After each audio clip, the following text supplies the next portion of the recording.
Where there is love, there is God. Written by Tolstoy. Narrated by Nisan Kumru. In the city there lived a cobbler named Martin Avdich. Avdich lived in a basement with a small room that had a single window facing the street. Even though only the feet of passers-by were visible from the window, it was very easy for Martin Avdich to recognize people by their shoes. Since he had lived in the same place for a long time, he had many acquaintances. There was no shoe in that area that hadn't passed through his hands at least once or twice. He had put patches on some shoes, mended others, and even restitched many old boots that were unusable. Most of the time, he would see many shoes he had crafted himself from the window. He had countless customers because he used quality materials, did solid work, did not overcharge, and completed the work within the promised time. One of the qualities that brought him the most customers was his straightforwardness. When he realized he could finish the work on time, he would tell the customer in advance. This shoe repairman, who had gained people's trust, never had any free time. He was always overwhelmed with work. Avdich had been known as a good person throughout his life. Since he began experiencing life, he was getting closer to God and often delved into thoughts about the afterlife. When his wife died, Avdich was left alone with his 3-year-old son and lived in his master's house at that time. Martin's earlier born children had died as infants without living long. Initially, Martin thought it would be better for his sister in the village to raise his son, but then he felt it was unfair for the child to be separated from his father and pitied the child. My little Kapitoshka would struggle and be uncomfortable with a foreign family. It's best if he stays with me. After the painful events, Avdich left his master's place to build a home with his young son and rented a one-room apartment. Martin, who had no luck with children, faced his son's fatal illness this time. Just as he was starting to be happy because his son had grown up to an age where he could help him, the child fell ill and was bedridden, and after writhing in fever for a week, he died. After burying his son, a great sadness fell upon Martin. Avdich lost all hope. He even reproached God for taking his only son, his little child, instead of an old man like him, and kept begging for his own life to be taken as well. Since that day, Martin stopped going to the temple. An elderly fellow townsman who had been living a nomadic life for 8 years and was returning from the Troitsa monastery came to visit Martin. Martin complained about his life, telling him about the pains he had to endure. Now, he said, I don't even want to live. My only wish from God is to take my life so I can be free. I have no reason to stay in this world anymore. The old fellow townsman began to speak. What you're saying is wrong, Martin. You cannot judge what God does. Our minds are not capable of understanding God's wisdom. There is a reason for everything. God deemed it appropriate for his son to die and for you to live. This means it's better for you this way. The only reason you can't overcome this pain, your helplessness, and your sorrow is because you want to live solely for your own happiness. What else does a person live for? Asked Martin. The man replied, You need to live for God, Martin. He is the one who gave you life. Therefore, you should live for him. When you start living for God, you will see that you won't worry about anything and how easy everything is. After a moment of silence, Martin asked, So how does one live for God? Jesus the prophet has shown us how to live for God. Can you read? If you have it, take the Holy Bible and start reading. You will learn how to live for God. Everything is written there. These words affected Martin so much that he went and got a large print Bible that day and started reading. Initially, Avdich thought of reading only on holidays. As soon as he picked up the book, he realized that reading lightened the sadness inside her, so he continued to read every day. Some days, he would get so absorbed in reading that she couldn't tear herself away from the book until the lamp's gas ran out, and thus he read every night without stopping. As he read, she understood much better what God wanted from her and how he could live for God, and her heart gradually found peace. In the past, when he went to bed, he would cry for hours remembering his deceased son before falling asleep. But now he continuously repeated these words in his bed, "Oh God, thank you, you are almighty." From that day on, Martin's whole life changed. In the past, on holidays, he would go to the tavern and drink tea, and he wouldn't say no to a glass or two of vodka either. Sometimes he would sit with a friend and drink, and even if he wasn't drunk, he would leave the tavern tipsy and start talking nonsense. He had even shouted and cursed at the men next to him. Now there was no trace of those old bad habits in Martin. His life was full of peace and joy. He would start work early in the morning, and once he finished the day's work, he would place the lamp hanging on the wall onto the table, take his book from the shelf, open it where he left off, and start reading. Being able to understand what he read and enlightening his mind made him very happy. While Martin was engrossed in the book reading until late, he reached the verses in the 6th chapter. "Give to everyone who asks you. Do not ask for your possessions back from those who take them. Treat others the way you want them to treat you." In the other verse, God said, "And why do you call me Lord, Lord, and do not do what I say? Let me tell you who the person who comes to me, hears my words, and puts them into practice is like. Such a person is like a man building a house, who dug down deep and laid the foundation on rock. Even if a river swollen with floodwaters attacks that house, it cannot shake it, because the house is well built. But the person who hears my words and doesn't put them into practice is like a man who builds his house on the ground without a foundation. When the rising river attacks, the house immediately collapses. The destruction of the house is very terrible."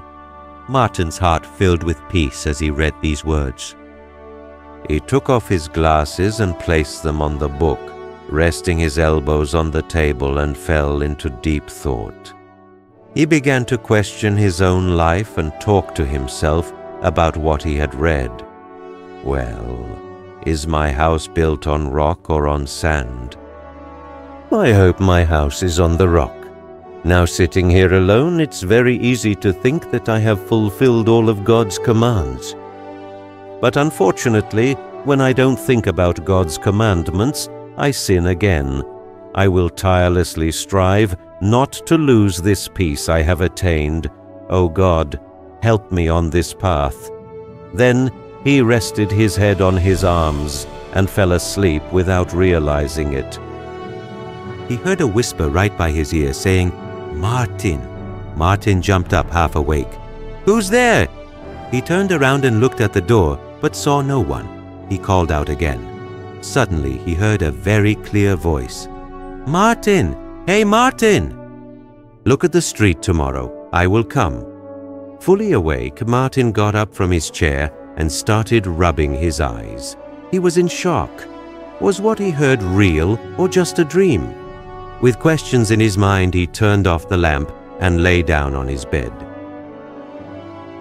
The next day, Abdich got up before dawn. He said his prayers and lit the stove and the samovar, cooking cabbage soup and buckwheat porridge. Then he put on his work apron and went to work by the window. While he was working, his mind kept dwelling on what happened last night. These questions were always in his head. Had he really heard a voice, or was it all just a dream? He thought that such things had happened a few times before. Martin, sitting by the window, was looking outside more than working, and whenever someone with unfamiliar boots passed by on the road, he would immediately lean over to try to see not only the person's feet but also their face. At that time, the doorman with his new felt boots passed by, followed by the water carrier.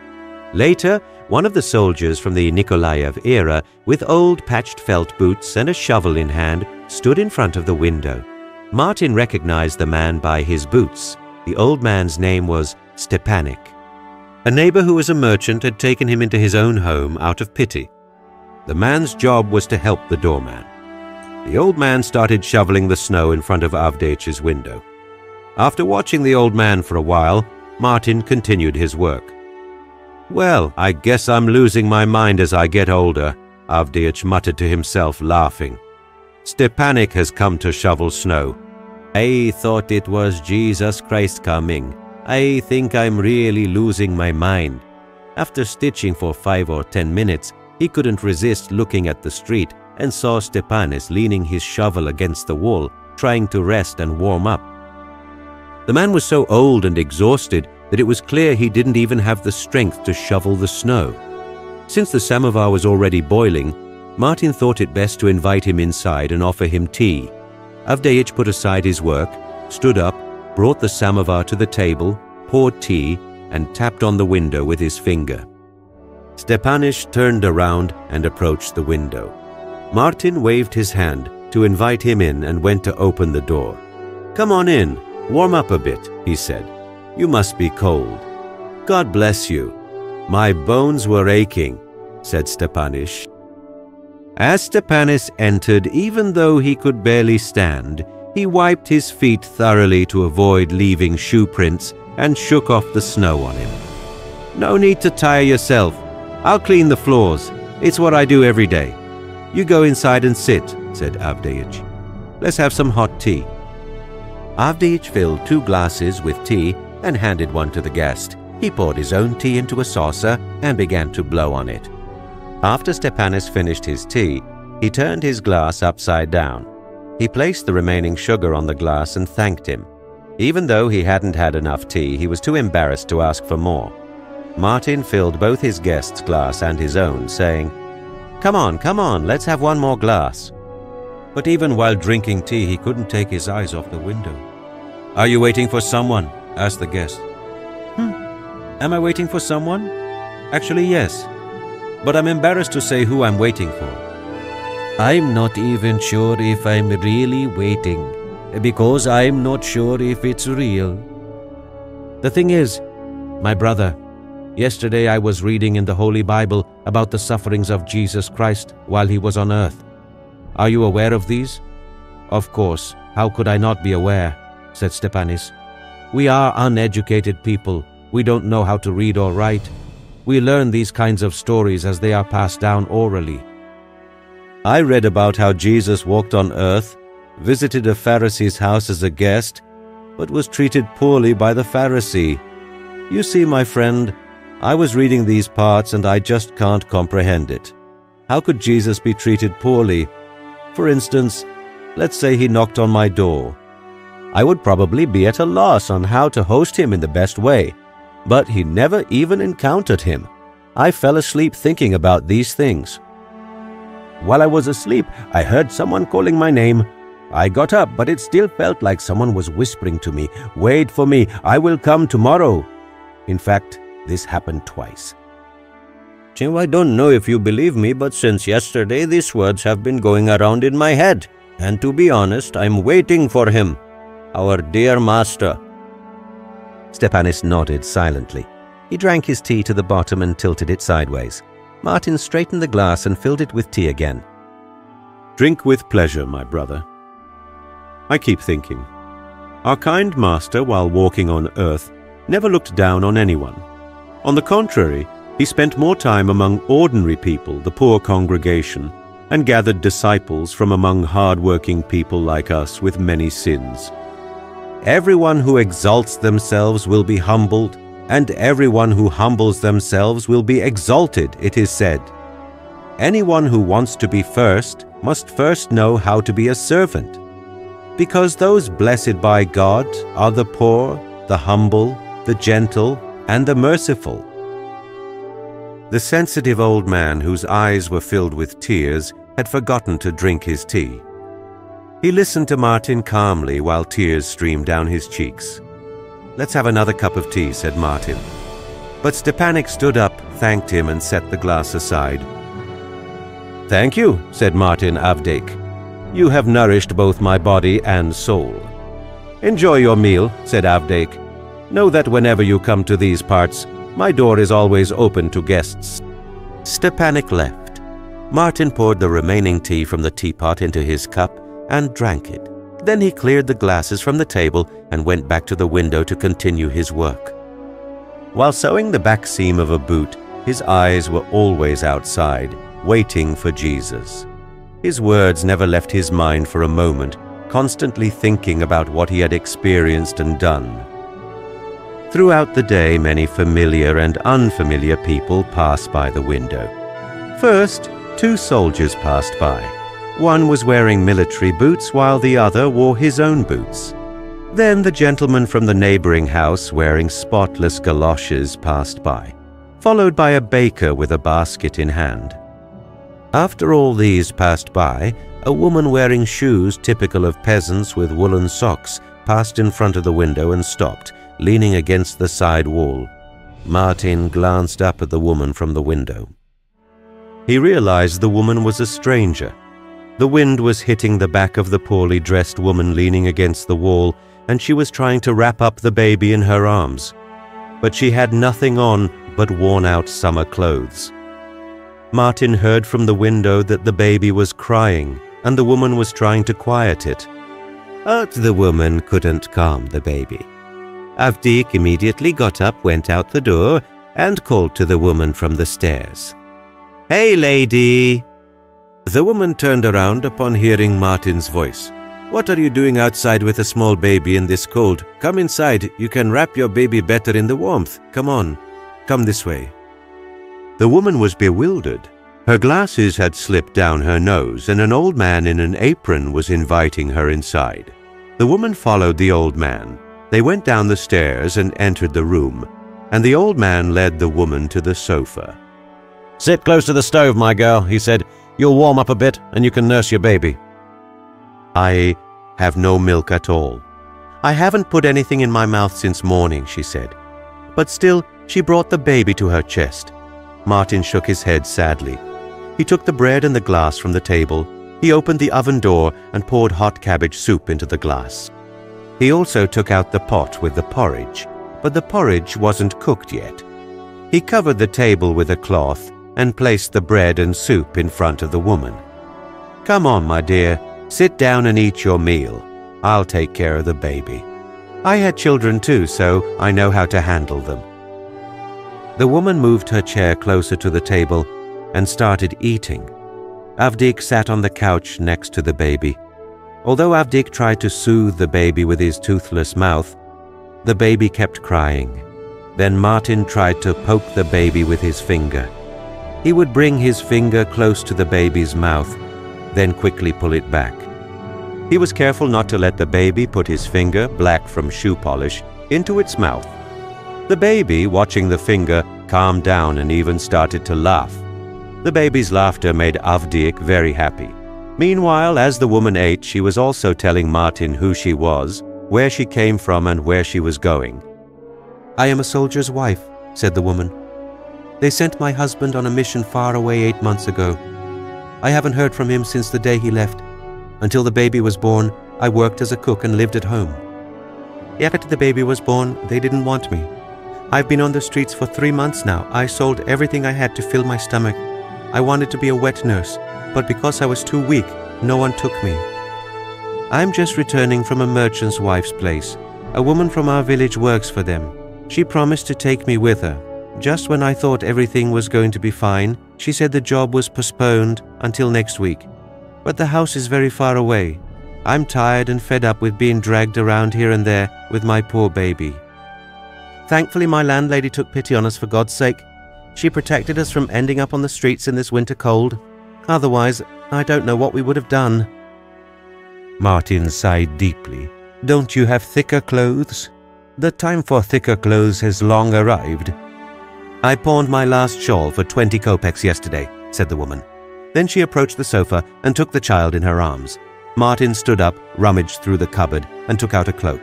"Here," he said. "Even if it's worn, it will keep the baby warm." The woman first looked at the cloak, then at the old man.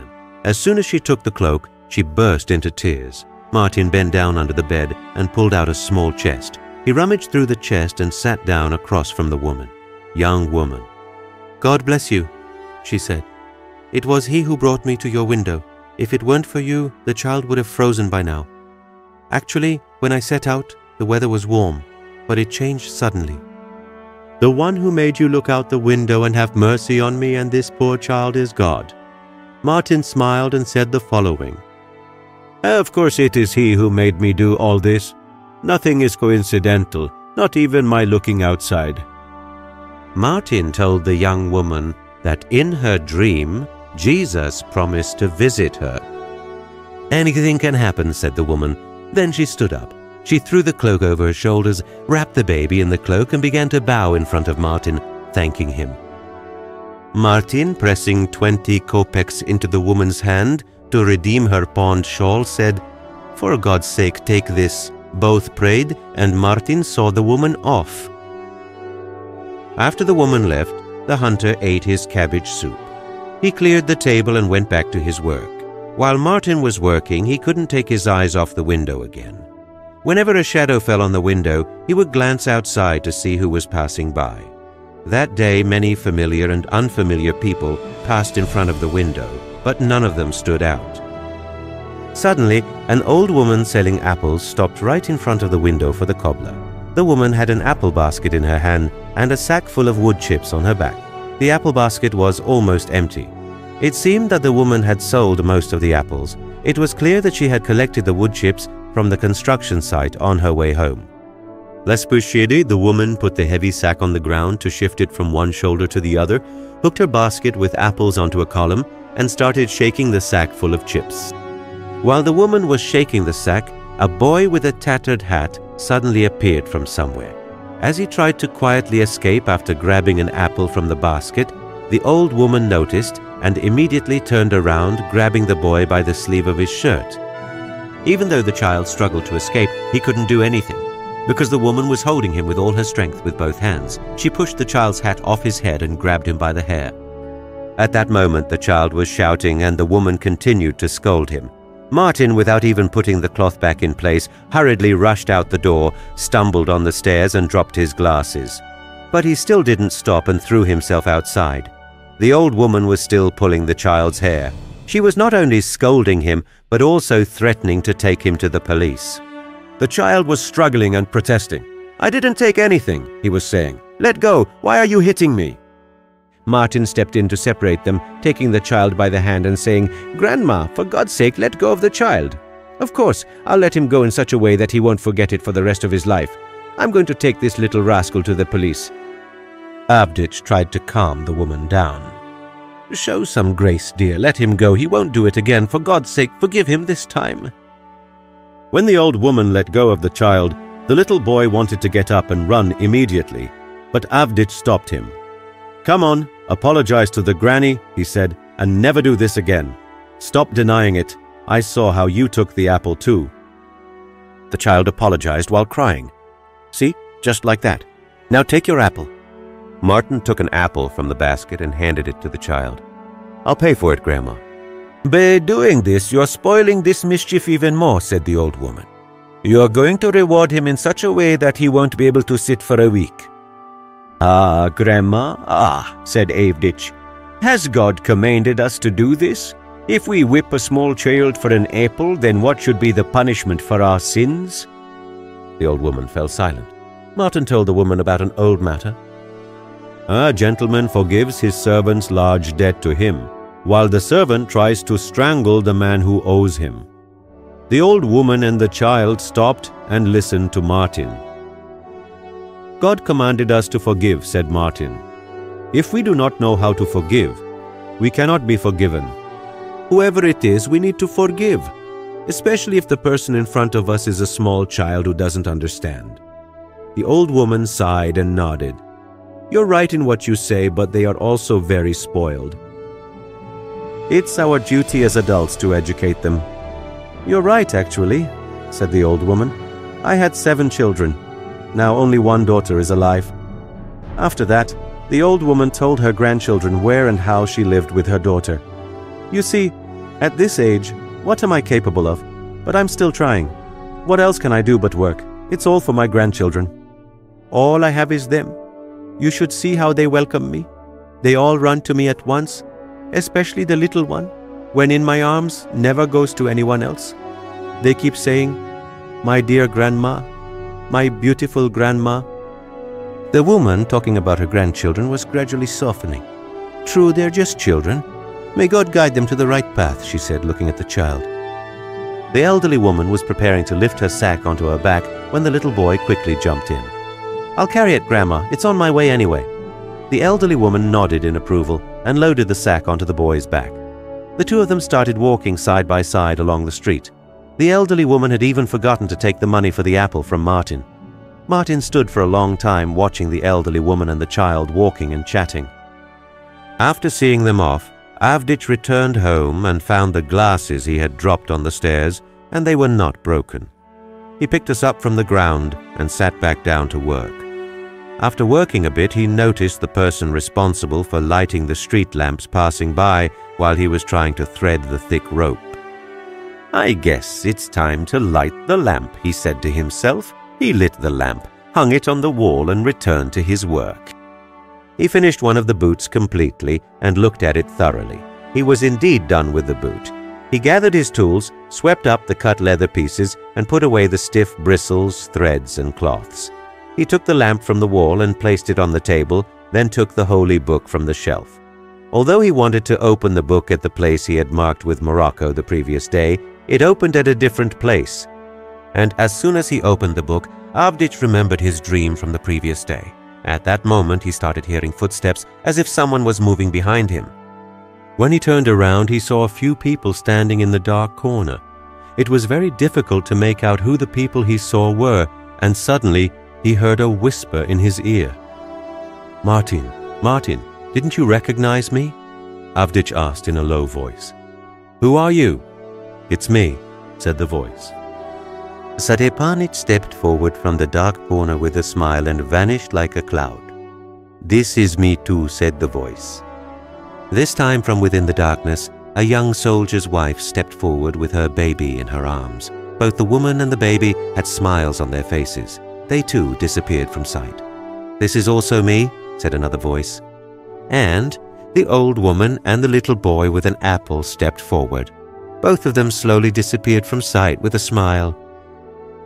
Martin felt a deep peace in his soul. He put on his glasses and began to read from where the book was open. At the top of the page it said, "I was hungry and you gave me food. I was thirsty and you gave me drink. I was a stranger and you took me in." At the very bottom of the page, he read these lines, "Doing these kindnesses to one of my brothers means doing them to me." And Avdich realized that his dream had not deceived him, that on the day he did not take his eyes off the window, his Savior had truly come to him, and he had hosted his guest well.